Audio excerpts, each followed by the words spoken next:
सूरध्वज। और वृंदावन के मदन मोहन लाल जी के रूप के इतने इतने आसक्त थे कि उनको ये रहता था कि मैं कब छुट्टी मिले और वृंदावन जाऊं और मदन मोहन जी का दर्शन करूं। आजकल मदन मोहन लाल जी जब करौली राजस्थान में विराजते हैं। बहुत सावधानी से सुनना, सब लोग इधर देखो, बहुत सुंदर भाग है। तो सूरध्वज जी वृंदावन तो नहीं जा पा रहे थे, बहुत व्यस्त थे, एक राजा के यहां कुछ कार्य करते थे। तो उन्होंने क्या किया, एक दिन वो दुकान बाजार में घूम रहे थे तो ताजा ताजा गुड़ आया दुकानों पर।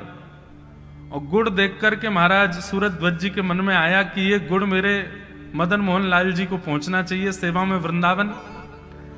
तो उन्होंने जाकर के और दुकानदारों से कहा, भैया ये कितना गुड़ है? बोले इतना है। बोले एक काम करिए ना, मैं एक तांगे वाले से बात कर लेता हूं, आप सारा गुड़ रखवा करके वृंदावन भिजवा दो। दुकानदार बोले भैया आप भिजवा तो देंगे, इतना रुपया लगेगा? बोले उसकी चिंता नहीं है। बोले इतना रुपया तांगा वाला ले लेगा? बोले उसकी भी चिंता नहीं है, आप बस गुड़ भिजवा दो। दुकानदार ने कहा देखिए भगवान मैं भिजवा तो दूंगा, लेकिन मेरी एक जिज्ञासा है। बोले क्या? बोले आप इतना पैसा खर्च कर रहे हो, यहां संडीले से इतना सारा गुड़ तांगे में धरवा करके वृंदावन भेज रहे हो, इससे कम रुपया में तो आप वृंदावन से ही गुड़ खरीद करके ठाकुर जी को अर्पित कर दो। और कोई संडीले में कोई बहुत प्रसिद्ध गुड़ होता है ऐसा भी नहीं है, सामान्य गुड़ है बस। हाँ ये संडीले का गुण है, आपको यहां से क्यों भिजवाना इतनी दूर? वृंदावन 3 दिन लगेंगे और इतनी मेहनत करके इतना पैसा खर्च करके आप वृंदावन से किसी को बोल दो कि भाई वृंदावन कोई जा रहा हो वहां से गुड़ खरीद के ठाकुर जी को अर्पित कर दो। बोले तू नहीं जानेगा, मैं ठाकुर जी का प्रेमी हूं, और प्रेमी अपनी वस्तु जब भेजता है तो प्रेमी के द्वारा दी गई वस्तु चाहे वो कैसी भी हो वो बहुत प्रिय लगती है, वो कैसी भी हो बहुत प्रिय लगती है। सूरध्वज जी ने वो गुड़ संडीले से भिजवाया, 3 दिन लगे महाराज वृंदावन पहुंचने। वृंदावन जब गुड़ पहुंचा तो रात्रि अर्धरात्रि का समय हो रहा था, 11-12 बज रहे थे। गुड़ आकर के मदन मोहन जी के मंदिर के बाहर आकर के तांगा खड़ा हो गया। बोले अब सुबह तक का इंतजार करो, गुसाई जी आएंगे तब उनको देंगे। लेकिन महाराज रात्रि 12 बजे ही गुसाई जी के स्वप्न में मदन मोहन लाल जी आ गए। गुसाई जी बोले कहो जय जय, क्या आज्ञा? बोले कि जल्दी द्वार खोलो और बाहर गुड़ आया है, वो गुड़ जल्दी भोग प्रसादी उसकी बनाओ और मेरे को थाल में रख करके गुड़ का भोग लगाओ। गुसाई जी बोले भगवान रात के 12 बज रहे हैं, अर्धरात्रि का समय हो रहा है, 3-4 घंटे और थोड़ा इंतजार कर लो। 3-4 घंटे में मंगला आरती का समय हो जाएगा तो सुबह मंगल भोग में गुड़ का ही भोग लगा देंगे। अब 3-4 घंटे के लिए मुझे नहाना पड़ेगा, पूरा मंदिर साफ करना पड़ेगा, रसोई घर में सफाई करनी पड़, फिर आपको उठाऊंगा, गुड़ लाऊंगा, भोग लगाऊंगा। भगवान इससे बढ़िया तो आप प्रतीक्षा कर लो 3-4 घंटे। तो मदन मोहन लाल जी रोने लगे स्वप्न में। बोले उसने 3 दिन पहले संडीले से गुड़ मेरे लिए भेजा है, मैं 3 दिन से प्रतीक्षा कर रहा था कब गुड़ आएगा, मेरे रोज मुंह में पानी आ रहा था।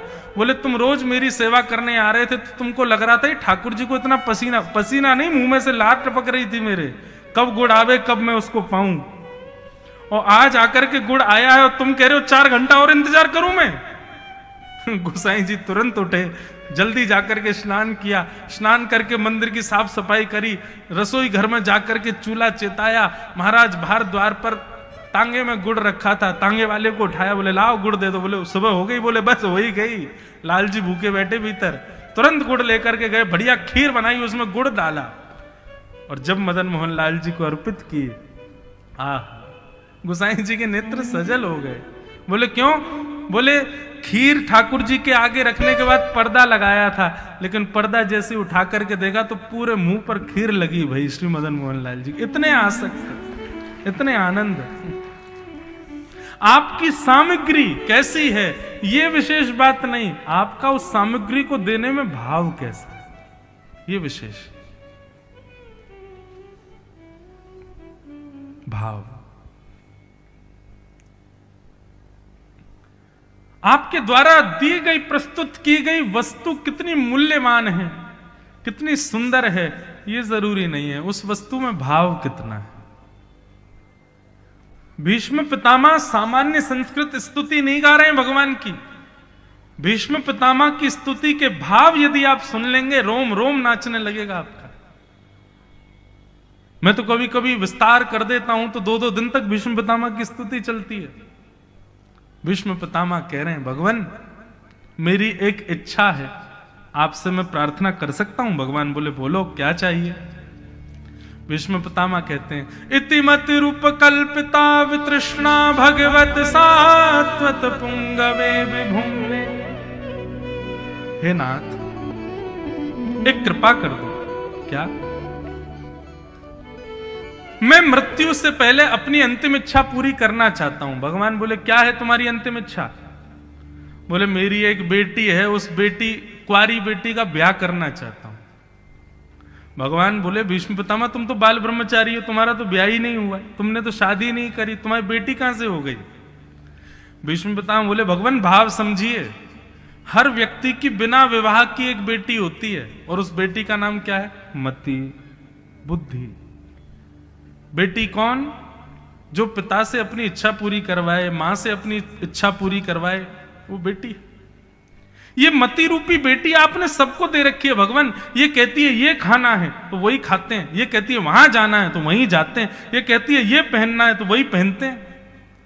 भगवान, ये बेटी तब तक इच्छा करती है जब तक ये कुंवारी रहती है, लेकिन जैसे इस बेटी का ब्याह सुयोग वर से हो जाए तो फिर बेटी वो इच्छा करती है जो वर की इच्छा हो, और इस बेटी के लिए सुयोग वर आज मुझे मिल गया है। भगवान बोले, कौन? बोले, आपसे अच्छा वर कौन हो? अब देखो बात समझो, भीष्म पितामह ने सीधे ऐसा नहीं कहा कि मैं अपनी मति आपके चरणों में अर्पित कर रहा हूं, नहीं, ये तो सीधी सीधी बात है।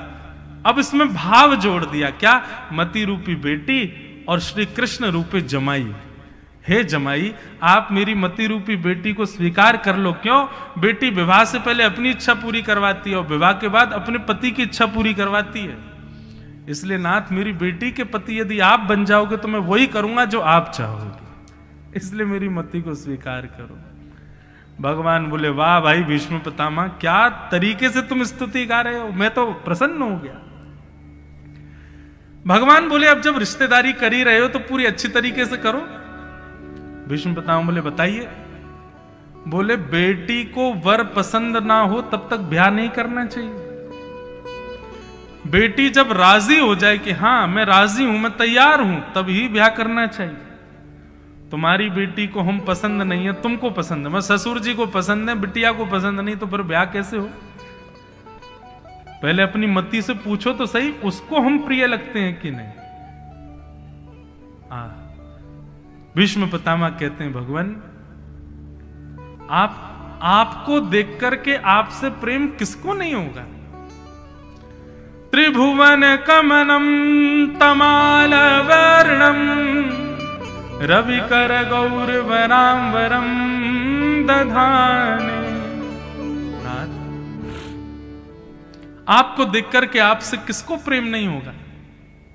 आपका रूप इतना सुंदर। भीष्म पितामह कहते हैं, और उस पे भी आपका श्रृंगार। बोले, एक तो आप हो तमाल वर्ण के, तमाल वर्ण कहते हैं, ठाकुर जी काले नहीं है, ठाकुर जी कैसे हैं? सांवले भी नहीं है, अलग ही रंग है ठाकुर जी का। जैसे गहरे समुद्र का रंग होता है, जैसे घने बादलों का रंग होता है, उस रंग का वर्णन नहीं किया जा सकता, ऐसा रंग है ठाकुर जी का। बोले, हे नाथ, एक तो आप थोड़े से सांवले से हो, तमाल वर्ण के हो, उस पे भी आप ये पीली पीली बगलबंदी पहन करके जब चलते हो ना नाथ, तो मेरी मति क्या, तीनों लोग आपके रूप पर न्योछावर हो जाता है। भगवान, अकबर की पत्नी ताज बेगम हमारे वृंदावन आई। अकबर भारत हिंदुस्तान, शहंशाह हिंदुस्तान, राजा है पूरे भारत का, कहीं भी जा सकता है। वृंदावन आई और महाराज वृंदावन से जैसे गोवर्धन गए तो गोवर्धन पर्वत पर श्रीनाथ जी विराज रहे थे मंदिर में। गोसाई जी से जाकर के अकबर ने कहा कि देखिए, हमारी तो ज्यादा इच्छा नहीं है, पर हमारी पत्नी की इच्छा है आपके खुदा को देखने की, वो है कैसे? तो गोसाई जी बोले, देखिए भगवान क्षमा करना, हमारे यहाँ हिंदुओं को ही प्रवेश है मंदिरों में, आप तो अच्छे राजा हैं, पर कई विजातीय राजा जो मंदिरों में प्रवेश कर जाते हैं और मंदिर तोड़ देते हैं, इसलिए नियम है कि अब बस हिंदू ही जा सकते हैं। पर ठीक है, हम आपकी पत्नी देखना चाहती है तो उसको एक खिड़की से दिखा देते हैं। और एक खिड़की से जैसे ही ताज बेगम को ठाकुर जी का दर्शन कराया, महाराज अब तो ऐसी स्थिति हो गई, कृष्ण तन कृष्ण धन कृष्ण ही हमारो मन। कहीं भी जा रही हैं उनको कृष्ण ही कृष्ण दिखाई दे रहे हैं। अकबर कुछ बात कर रहा है, लेकिन ताज बेगम एक अलग ही सोच में है। जब से देखा है ठाकुर जी की उस मधुर छवि को, आहा मेरो मन गिरधर छवि पे अटक्यो, ललित त्रिभंगी चाल पे चल के चिबुक चारु गड़ी ठटक्यो, मेरो मन गिरधर छवि पे अटक्यो। ताज बेगम को बुखार आ गया। बड़े बड़े वैद्यों ने, बड़े बड़े चिकित्सकों ने, हकीमों ने आकर के उसको ठीक करने का प्रयास किया, लेकिन ज्वर दूर नहीं हुआ। तो एक दिन ताज बेगम ने अपने पति अकबर से कहा, मेरा ज्वर दूर नहीं होगा ऐसे। बोले क्यों? बोले ये प्रेम का ज्वर चढ़ा है। अकबर बोले किसके प्रेम का?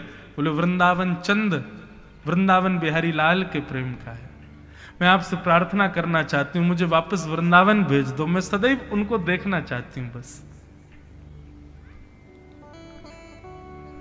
ताज बेगम का एक पद है, उसमें वो क्या कहती हैं?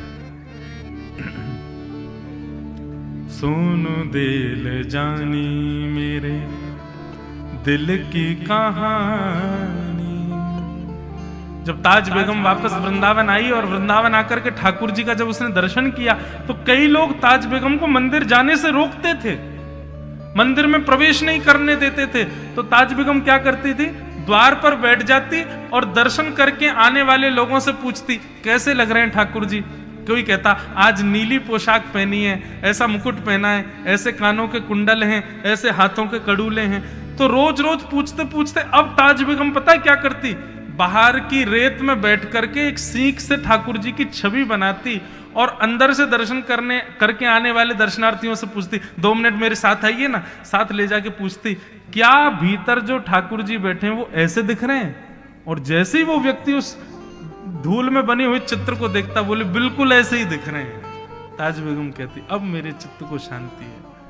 ताज बेगम दर्शन नहीं कर पाती है, बाहर बैठी बैठी केवल चिंतन करती है। आज नीली पोशाक होगी, सिर पर लाल पाग होगी, गले में मोतियों की माला होगी, थोड़े थोड़े चंदन लगा रखे होंगे, घुंघराले केश होंगे, ठाकुर जी ने आज खस का इत्र लगाया होगा। और फिर ये सब सोच के दर्शनार्थी से बोलती, भीतर जाके जरा बताइए ना आज ठाकुर जी कैसे। वो आके बताता, आज ठाकुर जी ने नीली पोशाक, लाल पाग, खस का इत्र, मोती की माला। बस ये सुनते ही नाचने लग जाती। सुनो दिल जानी मेरे दिल की कहानी, तेरे हाथ हूँ बिकानी, तेरे हाथ हूँ बिकानी, बदनाम भी सहूंगी।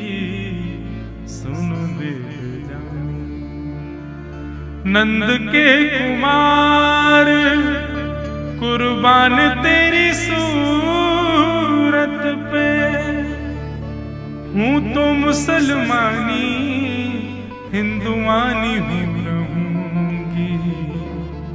सुनो दिल जानी मेरे दिल की कहानी, तेरे हाथ हूँ बिकानी, बदनाम भी सहूंगी। सुनो दिल जानी। ऐसी ताज बेगम ठाकुर जी के, ताज बेगम का चरित्र पढ़ के हमने भी एक बार प्रयास किया। 2020 की घटना है। 2020 में नाथद्वार में कथा हो रही थी, नाथद्वारा राजस्थान। हमारे लाल जी का उत्सव, श्री गिरधर लाल जी हमारे सेवा के ठाकुर जी छोटे से, उनका हर वर्ष उत्सव होता है। इस बार द्वारिका में है, 11 से 17 जनवरी, द्वारिका गुजरात में। पूरे भारतवर्ष के संत आते हैं, और महाराज सुबह कथा होती है, शाम को खूब उत्सव होता है। आप भी झांसी के लोग जो जो आ सको, सबको हमारा निमंत्रण, सब लोग पधारो। और जिसका भी आने का मन बन रहा हो वो हमारे किसी भी कार्यकर्ता से बात कर लेना, आपकी सब व्यवस्था वहां हो जाएगी। तो हमारे ठाकुर जी का प्रथम जन्मोत्सव हो रहा था नाथद्वार में, राजस्थान में। तो हमारे ठाकुर जी का श्रृंगार करके सुबह सुबह में 9 बजे कथा होती थी, 9 बजे मंच पे आ जाता था और कथा पूरी होती थी 1 बजे, तो तब तक मंदिर बंद हो जाता था, श्रीनाथ जी का मंदिर। तो मैं क्या करता था, रोज एक व्यक्ति को भेजता था कि आज तुम जाके दर्शन कराओ और मैं जब कथा करके उतरूं तब मुझे बता देना आज ठाकुर जी कैसे दिख रहे थे, उनका श्रृंगार कैसा था। तो ताज बेगम तो सोचती थी कि ऐसा होगा, हम सोचते नहीं थे। हम अपने लाल जी का श्रृंगार करते थे। तो पहले दिन ठाकुर जी को लाल वस्त्र पहनाए, मोतियों की माला पहनाई, सिर पर मुकुट पहनाया, कानों में मकराकृत कुंडल पहनाए, पीछे थाड़ा वस्त्र पहनाया और ऊपर मोतियों की हटरी बना दी ठाकुर जी के। ऐसा कोई मन में भाव नहीं था कि ताज बेगम की तरह हमको भी देखना है कि मैच हो रहा है कि नहीं। बस मंच पे आए, कथा कहने लगे। कथा के बाद में कथा से उतर करके वो बालक जो दर्शन करने के लिए जाता था उससे पूछा मैंने कि आज ठाकुर जी का मंदिर में दर्शन कैसा था। बोले महाराज जी आज ठाकुर जी ने लाल पोशाक पहनी है, सिर पर मुकुट पहना है, मोतियों की माला पहनी है, कानों में मकराकृत कुंडल पहने, पीछे थाड़ा वस्त्र और मोती की हटरी में ठाकुर जी बैठे। अरे मैंने कि पगले हमारे ठाकुर जी नहीं, श्रीनाथ जी के बारे में बताओ। वाह, यह है ग्राम सिंह, इनका भी कोई भजन होगा इसीलिए आगे कथा में। तो मैंने कहा भाई मंदिर के ठाकुर जी का दर्शन बताओ, ये तो तुम हमारे ठाकुर जी का बता रहे हो। बोले नहीं महाराज मैंने आपके ठाकुर जी देखे नहीं, मैं तो मंदिर के ठाकुर जी का बता रहा हूं। मैंने कहा यार ये एक जैसे कैसे हो गए। शाम को फिर जब हम उत्थापन में 4 बजे दर्शन करने गए तो ठाकुर जी बिल्कुल वैसे ही जैसे हमारे लाल जी। मैंने कि चलो आज तो तुक्का लग गया, कल देखते हैं। दूसरे दिन हमने ठाकुर जी को पीली पोशाक पहनाई, सोने की मालाएं पहनाई, सिर पर मुकुट ना धरा के पगड़ी पहनाई, पगड़ी पहना करके आज ठाकुर जी को शीशे की हटरी में बैठाया, शीश हटरी। कथा करने के लिए गए, कथा के बाद बालक खड़ा था। मैंने कहा हाँ भाई आज श्रीनाथ जी कैसे हैं। बोले महाराज जी आज ठाकुर जी ने पीत वस्त्र पहने हैं, स्वर्ण के आभूषण पहने हैं, सिर पर पाग पहनी और आज ठाकुर जी शीशे की हटरी में बैठे। मैंने कहा भैया ऐसा मत बोल भाई, ये तो बिल्कुल हम सुबह ठाकुर जी का जैसा श्रृंगार करते मंदिर में भी वैसा ही हो रहा है। तीसरे दिन हमने फिर कहा, मैंने कि लाल जी यदि आज आपका श्रृंगार एक जैसा हुआ तो मैं समझ जाऊंगा कि हमारे उत्सव से आप प्रसन्न हो। तो तीसरे दिन हमने वो श्रृंगार किया जो उस ऋतु में होता ही नहीं है। क्या? ठाकुर जी को पाग पहनाई, वस्त्र पहनाए और सुंदर मेवा की हटरी, काजू बादाम और इन सब की हटरी कहते हैं, एक बढ़िया सुंदर सी कुंज में ठाकुर जी बैठते हैं, हटरी में बैठाया। और उसके बाद हमने क्या, श्रृंगार हो गया था लेकिन दोबारा गया और दोबारा जाकर के फिर मैंने पगड़ी के ऊपर सहरा और बांध दिया। मैंने यार दुल्हा बनाओ इनको। अगर आज सहरा पहना होगा श्रीनाथ जी ने तो समझ जाएंगे हमारे उत्सव से लाल जी प्रसन्न है। कथा में मेरा मन कम लगे, मेरे को यूं ही लगे कब 1 बजे कब मैं पूछूं। और 1 बजते ही महाराज मैंने जैसे ही उससे पूछा, अब तो मेरी आंख तो पहले ही भर आई थी। मैंने कि इतनी विषम परिस्थिति में हूं, यदि ठाकुर जी का वैसा श्रृंगार नहीं होगा तो कष्ट बहुत होगा, और सेम श्रृंगार हुआ तो इतने आनंद होगा कि कहीं प्राण नहीं निकल जाए। मैंने कि बता भैया आज ठाकुर जी कैसे लग रहे हैं। उसने कहा महाराज जी आज ठाकुर जी लाल हटरी में बैठे, अलग हटरी हमारी मेवा की थी।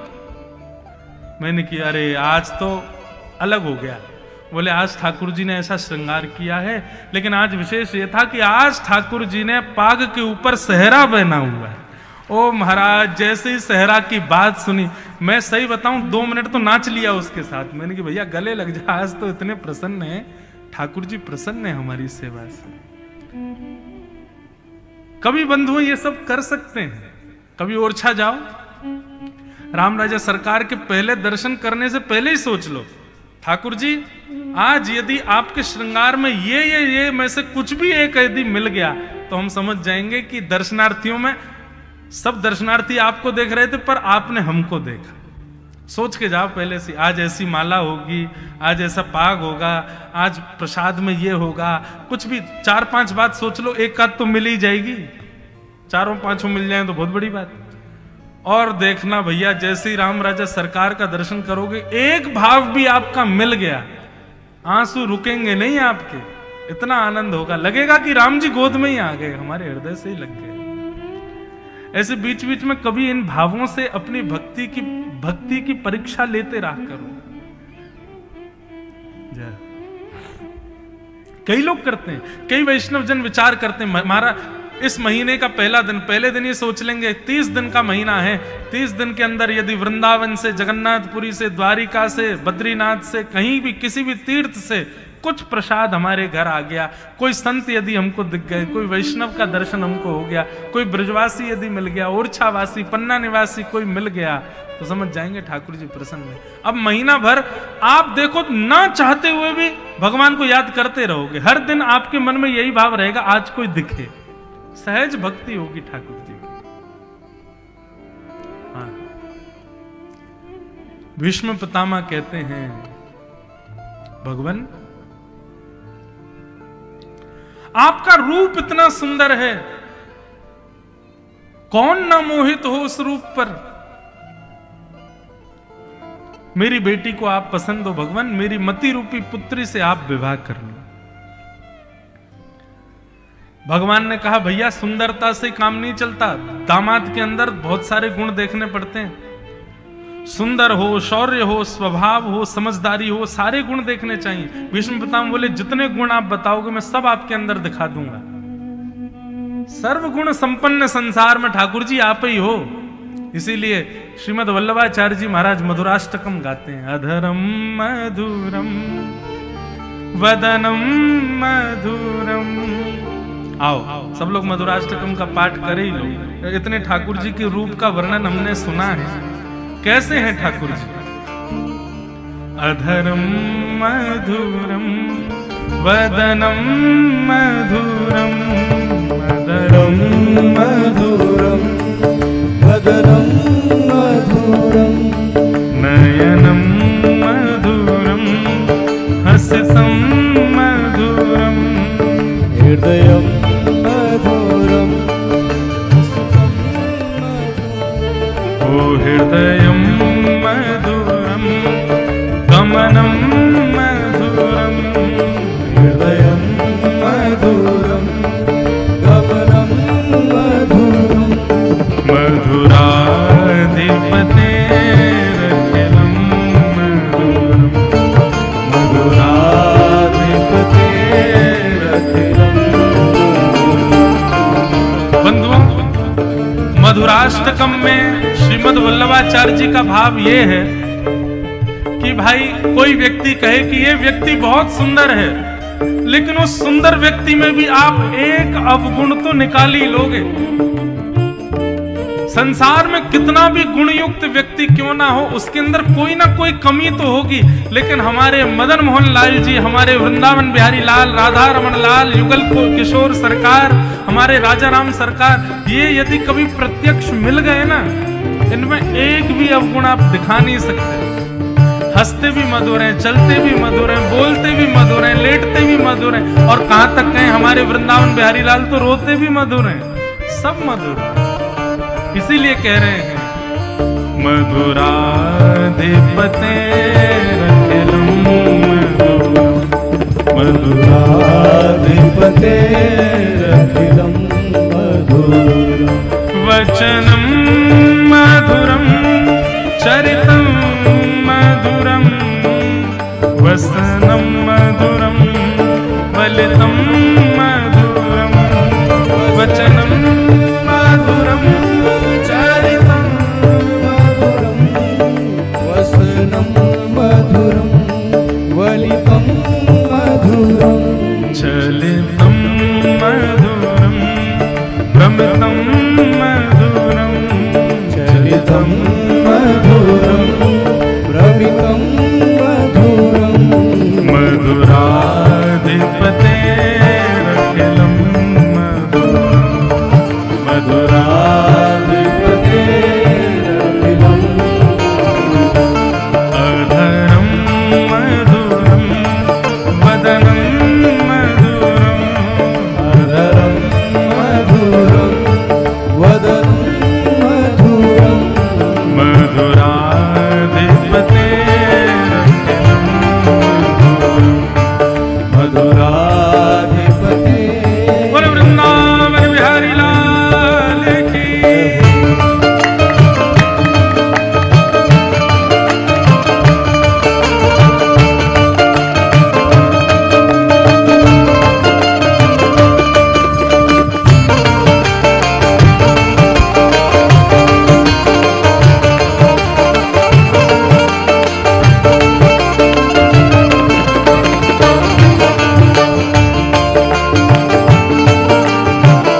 ठाकुर जी के रूप का वर्णन कर रहे हैं।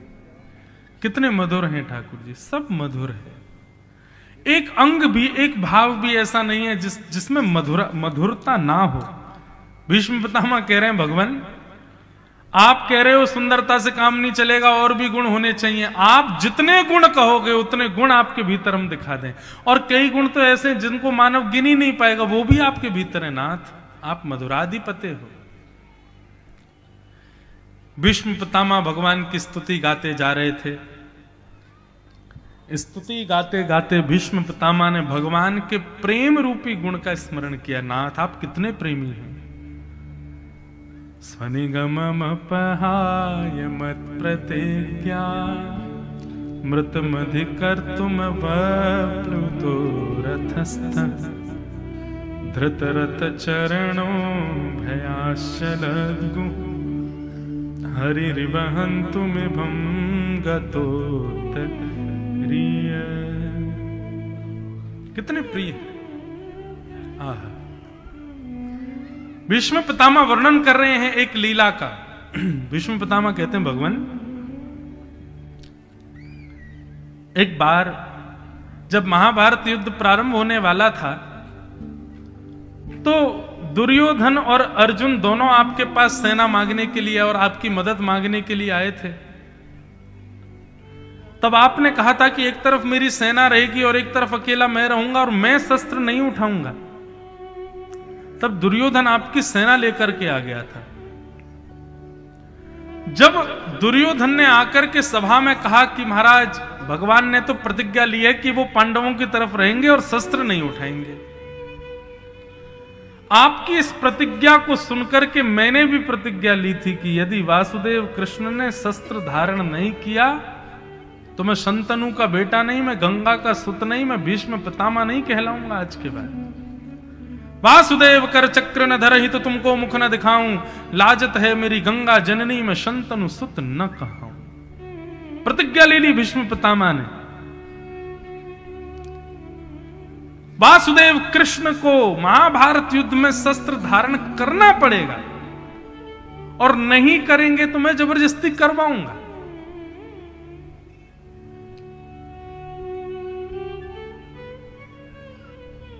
युद्ध प्रारंभ हुआ। 10 दिन निकल गए। कौरवों की सेना खत्म होने लगी। दुर्योधन भीष्म पितामह से बोला, भगवान आप हैं तो कौरवों के पक्ष में लेकिन भला चाहते हैं पांडवों का। भीष्म पितामह बोले, ऐसा क्यों बोल रहे हो? बोले क्योंकि आपके रहते हुए सेना खत्म हो रही है हमारी। इसमें निश्चित ही आपका जो भाव पक्ष है वो पांडवों की तरफ ज्यादा है। भीष्म पितामह बोले, भैया ऐसी बात मत करो, तुम अगर ऐसा कह रहे हो तो बहुत गलत है। दुर्योधन बोला, तो फिर कुछ कीजिए ना, हमारी सेना खत्म क्यों हो रही है? भीष्म पितामह बोले, तो फिर एक काम करो, आज अर्धरात्रि के समय अपनी पत्नी भानुमति को मेरे पास भेजना, मैं उसको आशीर्वाद दूंगा, उसको आशीर्वाद प्रदान करूंगा, अखंड सौभाग्यवती भव।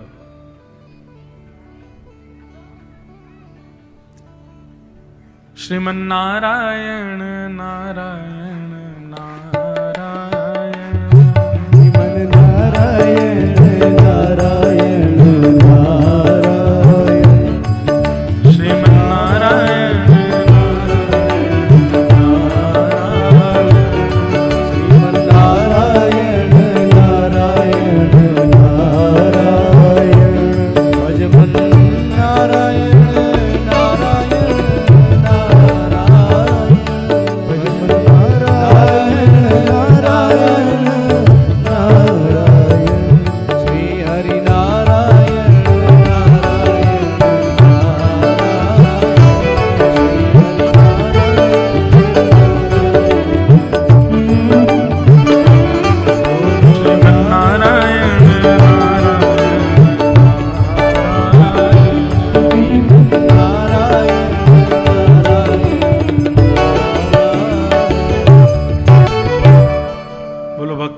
भगवान।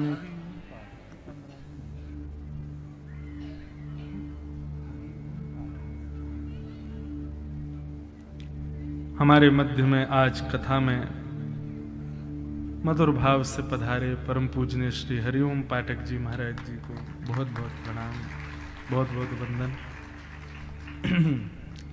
कथाक्रम थोड़ी देर और सुने। भीष्म पितामह ने दुर्योधन से कहा, ए दुर्योधन, तुझको बहुत मृत्यु का भय लगा हुआ है। एक काम करो, अर्धरात्रि के समय अपनी पत्नी भानुमति को भेज देना, अखंड सौभाग्यवती, ऐसा आशीर्वाद दे देंगे उसको, नहीं मरोगे तुम, और तुम नहीं मरोगे तो महाभारत युद्ध तुम ही जीतोगे।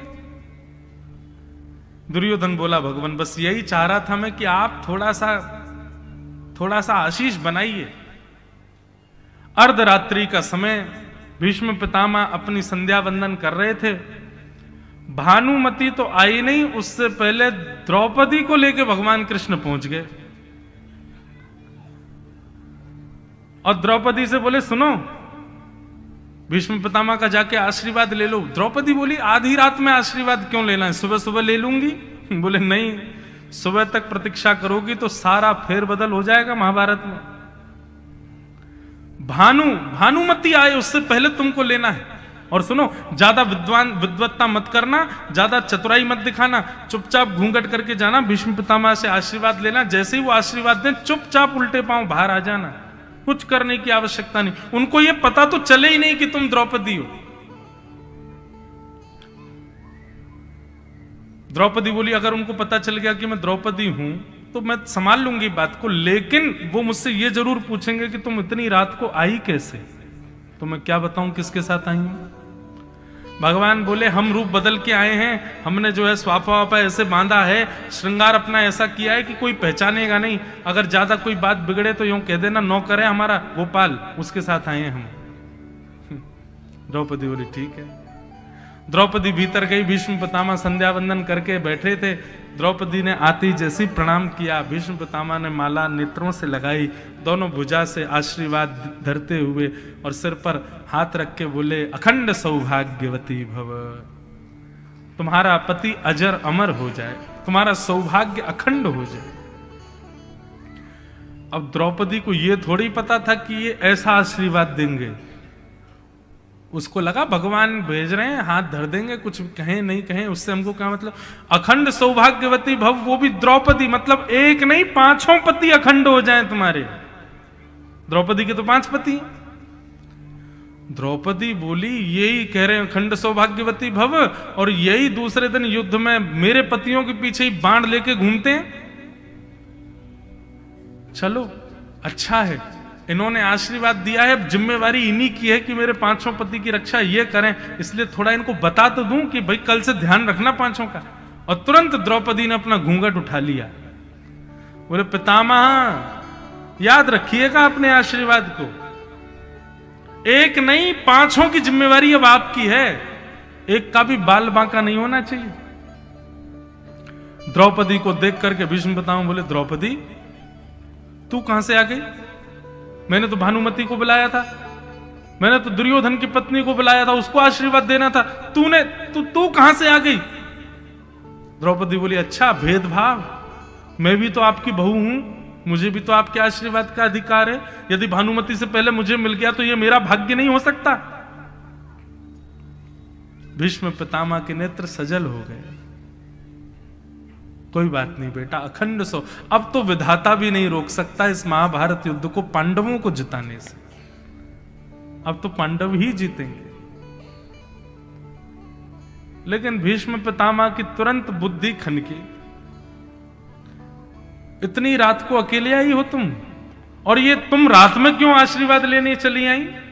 दिन में भी तो आ सकती थी। ये सब किसी ने षड्यंत्र रचाया है या तुम्हारी भावना थी? सही सही बताओ मुझे। शेर की तरह गर्जना करके बोले तो महाराज। द्रौपदी तो घबरा गई, बोले नहीं नहीं अकेली आई हूं, वैसे अकेली भी नहीं हूं वैसे अकेली, लेकिन अकेली भी नहीं हूं। बोले क्या कह रही हो, अकेली हूं अकेली नहीं हूं? कौन आया साथ में? बोले एक नौकर है हमारा गोपाल भैया, वो आया है। अच्छा, वो लेके आया तुमको? बोले नहीं, मन तो मेरा ही था। बोले तेरा मन, तू सुबह आ सकती थी, अर्धरात्रि को क्यों आई आशीर्वाद लेने?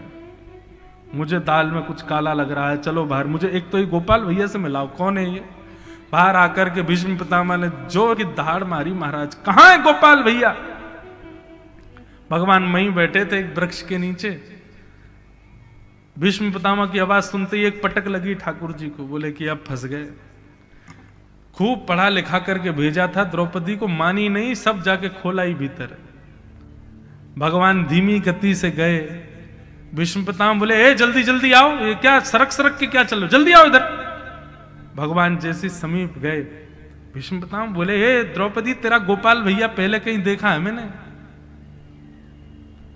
जरा पगड़ी तो उतारो अपनी। बोले नहीं नहीं महाराज, पगड़ी तो शान मान होती है, इसको नहीं उतारते। बोले अरे बड़ी शान मान मेरे सामने। पगड़ी खींच ली महाराज, घुंघराले केश ठाकुर जी के प्रकट हो गए। छुपा हुआ था मोर पक्ष, वह भी उठ गया। इतनी सुंदर छवि ठाकुर जी की प्रकट हुई तो बादलों में छुपा हुआ था चंद्रमा मन में सोचने लगा ठाकुर जी इतने सुंदर दिख रहे हैं और मैं यहां छुपा बैठा हूं, थोड़ा प्रकाश किया जाए। इतने में ही बादलों की ओर से हटकर के चंद्रमा ने प्रकाश किया। त्रिभंग लली श्याम सुंदर की मधुर छवि प्रकट हो गई भीष्म पितामह के सामने। भीष्म पितामह देख करके 2 बार तो बलैया लेने लगे, इतने प्यारे लग रहे हैं ठाकुर जी। लेकिन भीष्म पितामह बोले छलिया मरकट बंधु माखन चोर, सारे उल्टे सीधे काम करते हो। ये भानुमति का आशीर्वाद द्रौपदी को दिलवा दिया तुमने। तुमको कैसे पता था कि मैं भानुमति को आशीर्वाद देने वाला हूं? भगवान बोले हम जय जय हैं, हमको सब पता है, हम भगवान हैं। लोग बात करते हैं तो कहते हैं धीरे बोलो, दीवारों के कान। वो दीवारों के कान नहीं, वो मेरे ही कान होते हैं, मुझे ही सुनाई देता है सब जगह। क्या करें पितामह भीष्म, अब आप कौरव जीत नहीं पाओगे। देखो आपने ही द्रौपदी को वरदान दे दिया। भीष्म पितामह को इस बात की चिंता नहीं थी कि मैंने द्रौपदी को वरदान दे दिया पांडव जीतेंगे। उनको इस बात की चिंता थी कि मैंने प्रतिज्ञा ली थी कि इनके हाथ में शस्त्र धारण करवाऊंगा, और 10 दिन हो गए युद्ध को, अभी तक इन्होंने शस्त्र नहीं उठाया। तुरंत भीष्म पितामह ने द्रौपदी को कहा द्रौपदी मैंने तुझको आशीर्वाद दिया है कि तेरे 5 पतियों का कोई बाल बांका नहीं करेगा, लेकिन इन 5 की रक्षा की जिम्मेवारी मैं कृष्ण को देता हूं। यदि कल मेरा बाण भी अर्जुन का स्पर्श करे तो तुम मुझसे मत कहना, कृष्ण को ही पकड़ना, क्योंकि मैंने आशीर्वाद दिया और मैं ही जिम्मेवारी दे रहा हूं। कृष्ण मैंने अपनी बहू को आशीर्वाद दिया है 5 पांडवों की रक्षा का जिम्मेवारी तुमको देता हूं, 5 का बाल बांका नहीं हो जाए। भगवान घूर करके द्रौपदी को देखने लगे, हो गया काम, करवा दिया सब सत्यानाश। मना कर रहा था मत बोलना भीतर जाके, हो गया अब सब मेरे ऊपर आ गई बात। बढ़िया तान दुपट्टा आराम करते, कल से हम भीष्म पितामह रक्षा करते पांडवों की, अब सब मेरे ऊपर ही आ गया। दूसरे दिन युद्ध प्रारंभ हुआ। आज भीष्म पितामह बोले दुर्योधन आज सेना का नेतृत्व मैं करूंगा, आगे रथ मेरा रहेगा। और महाराज भीष्म पितामह ने ऐसा चक्रव्यूह बनाया, ऐसा चक्रव्यूह, 10 दिन में कौरवों की जितनी सेना खत्म हुई थी उतनी सेना चंद मिनटों में पांडवों की खत्म कर दी, अकेले भीष्म पितामह। भीष्म पितामह मारते जा रहे हैं सबको। अंत में देखा कि हां अर्जुन का रथ ऐसी जगह खड़ा, अब ये इधर उधर नहीं जा सकता। तुरंत बाण निकाल करके अर्जुन को केंद्र में लिया, और जैसे ही अर्जुन के ऊपर बाण छोड़ने लगे भगवान की दृष्टि पड़ी भीष्म पितामह पर। भगवान बोले रथ भगाने के लिए जगह नहीं है, क्या करूं, कहां कैसे चक्रव्यूह में फंसाया भीष्म पितामह ने। पितामह को रोकना पड़ेगा। पितामह के बाण को रोकने की सामर्थ्य केवल नारायण में है और किसी में नहीं है। भगवान बोले क्या करें क्या करें, अर्जुन है मेरो प्राण, मैं हूं अर्जुन को प्राण, अर्जुन को जीवन तो जीवन हमारो है। तुरंत ठाकुर जी देख तो रहे हैं भीष्म पितामह की ओर, दौड़े रथ से और जाकर के टूटा हुआ चक्का पड़ा था उसको उठाने लगे। 2 बार तो हाथ में धूल आई, तीसरे प्रयास में चक्का उठा लिया और लेकर के महाराज जैसे ही दौड़े हैं भीष्म पितामह की ओर, ऐसा दृश्य लग रहा था मानो एक जंगल के विशाल हाथी के ऊपर कोई शेर झपट रहा हो। भगवान के नेत्र लाल पड़ गए, पीतांबरी कंधे पर रखा हुआ उत्तरीय वस्त्र नीचे गिर गया, पृथ्वी डामाडोल होने लगी, भूकंप आने लगा। भगवान क्रोध कर रहे हैं।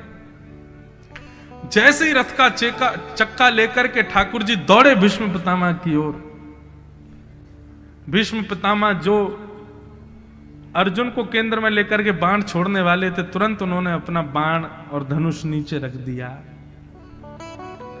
और सब कौरवों को कहने लगे, देख लो देख लो देख लो, तुम्हारे प्रतिज्ञाधारी कृष्ण को देख लो। आप कहो मैं शस्त्र बिन भूमि हरहूं सब भार। क्या प्रतिज्ञा ली थी आपने कि आप महाभारत युद्ध में शस्त्र धारण नहीं करोगे। हमको क्षत्रिय ना गिने बोल ही वचन विचार। हम क्षत्रिय हैं और भीष्म पितामह हमारा नाम है। हे द्वारिकाधीश कृष्ण, आगे से कभी प्रतिज्ञा लो तो एक बार मेरे को याद कर लेना, क्योंकि मैं यहां तुम्हारी प्रतिज्ञा तोड़ नहीं बैठा हूं। अब बताओ तुमने शस्त्र क्यों उठाया, सफाई दो।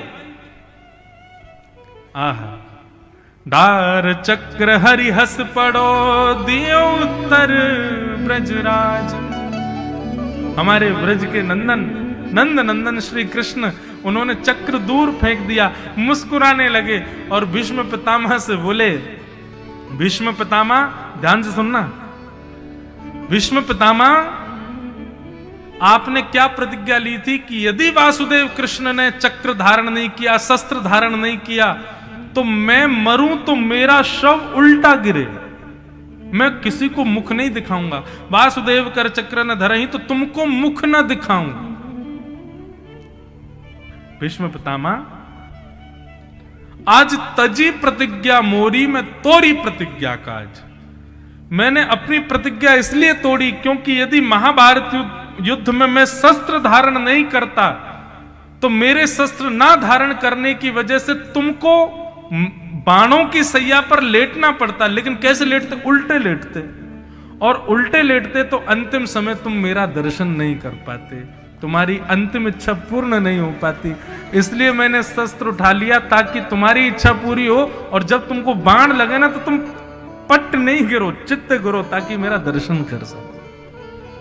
भीष्म पितामह बोले, नाथ आज मैं बाणों की सैया पर लेटा लेटा आपका दर्शन कर रहा हूं ना, ये भी आपकी इच्छा से ही कर पा रहा हूं, क्योंकि यदि आपकी इच्छा नहीं होती तो आप शस्त्र नहीं उठाते। बिना शस्त्र उठाए ही पूरा महाभारत युद्ध हो जाता तो मुझे पट गिरना पड़ता, मेरा मुख नीचे होता। मुख नीचे होता तो आपका दर्शन कैसे करता? कैसे दयालु हैं ठाकुर जी, कितनी कृपा करते हैं हम वैष्णवों के ऊपर।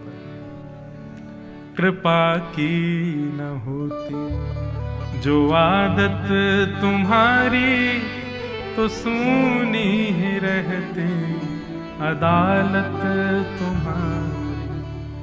जो दीनों के दिल में जगह तुम न पाते, तो किस दिल में होती हिफाजत तुम्हारी।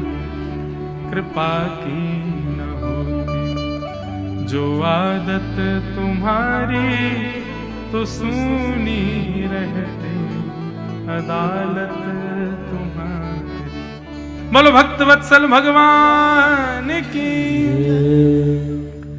भीष्म पितामह की भक्ति पर रीझ गए ठाकुर जी, और भीष्म पितामह ने स्तुति गाते गाते गाते भगवत दर्शन करते करते अपने प्राणों का परित्याग कर दिया। एक दिव्य ज्योति भीष्म पितामह के मुख से निकली और भगवान में जाकर के विलीन हो गई। बोलो भक्त वत्सल भगवान की जय। ऐसे भीष्म पितामह की भक्ति को हम बारंबार प्रणाम करते हैं। भगवान भीष्म पितामह के भाव को लेकर के द्वारिका प्रस्थान कर गए, और यहां उत्तरा के बालक ने जन्म लिया जिसका नाम परीक्षित रखा गया। परीक्षित ने एक संत अपराध किया, इसलिए उनको श्राप लगा, और श्राप के कारण श्री सुखदेव जी से उन्होंने सप्ताह भागवत की कथा को श्रवण किया। इस क्रम को अब हम कल 2 बजे से श्रवण करेंगे। आज कथा का क्रम यहां तक पहुंचा। कल बंधुओं भगवान का मंगल जन्मोत्सव हम आप सब लोग मनाएंगे। कल पीले पीले वस्त्र पहन करके आना, भाई लोग पीले पटके डाल के आना, पीला पीला चंदन लगा के आना, बढ़िया सज धज के आना। और कोई पूछे कि भैया इतने सज धज के कहाँ जा रहे हो, तो ये मत कहना गौड़ बाबा आश्रम जा रहे हैं या फिर पंडाल में जा रहे हैं। यूं ही कहना हम तो गोकुल जा रहे हैं, आज झांसी गोकुल बन गया है, ठाकुर जी का मधुर जन्मोत्सव होने वाला, वहीं जा रहे हैं। कल सब ब्रजवासी बन करके आओ, और कल से तो बढ़िया रसगुल्ला वाली कथा शुरू हो जाएगी। परसों फिर ब्रजमंडल में ठाकुर जी की गोवर्धन लीला आदि आदि उत्सवों का क्रम चलेगा। हम लोग बड़े प्रेम और भाव से श्रवण करेंगे। बंधुओं, इतना आनंद हमको आ रहा है कथा सुनाने में, बहुत सुख मिल रहा है। आपको कितना सुख मिल रहा है ये तो नहीं पता, पर हमको तो बहुत आनंद आ रहा है। ऐसा लग रहा है मानो आप सबके हृदय में हमारे श्री गौड़ बाबा महाराज जी विराजमान होकर के इस मधुर कथा को श्रवण करवा रहे हैं। आप सब लोगों को बहुत बहुत प्रणाम है। इस मधुर कथा में जितने भी वैष्णव जन जहां जहां से भी पधार रहे हैं, सबको हमारा बहुत बहुत वंदन है। इस कथा के मुख्य यजमान, सह यजमान, हमारे कथा के मुख्य आयोजक के रूप में हमारे श्री विनोद चतुर्वेदी जी महाराज, बहुत सुंदर आपका भाव है। बहुत वर्षों बाद ये कथा का क्रम अब हो पा रहा है। महाराज जी मुझे बता रहे थे, बीच में बहुत दिन का लंबा गैप रहा, लेकिन अब ये पुनश्च ये क्रम अब शुरू हो गया है। आप सबको इसकी खूब खूब बधाई। आओ 2 मिनट हरिनाम संकीर्तन करते हुए हम लोग अपनी वाणी को विराम देंगे। राधे गोविंद भजो राधे गोविंदा, राधे गोविंद भजो राधे गोविंदा, राधे गोविंद भजो राधे गोविंदा, राधे गोविंद भजो राधे गोविंदा, राधे गोविंद भजो राधे गोविंदा, राधे गोविंद भजो राधे गोविंदा, श्री राधे गोविंद भजो राधे गोविंदा, राधे गोविंद भजो राधे गोविंदा, जय राधे गोविंद भजो वृंदावन चंदा, राधे गोविंद भजो वृंदावन चंदा, द्वारिका के नाथ भजो राधे गोविंदा, द्वारिका के नाथ भजो राधे गोविंदा, पुरी जगन्नाथ भजो राधे गोविंदा, पुरी जगन्नाथ भजो राधे गोविंदा, बद्री विशाल भजो राधे गोविंदा, बद्री विशाल भजो राधे गोविंदा, युगल किशोर लाल भजो राधे गोविंदा, युगल किशोर लाल भजो राधे गोविंदा, राम राजा सरकार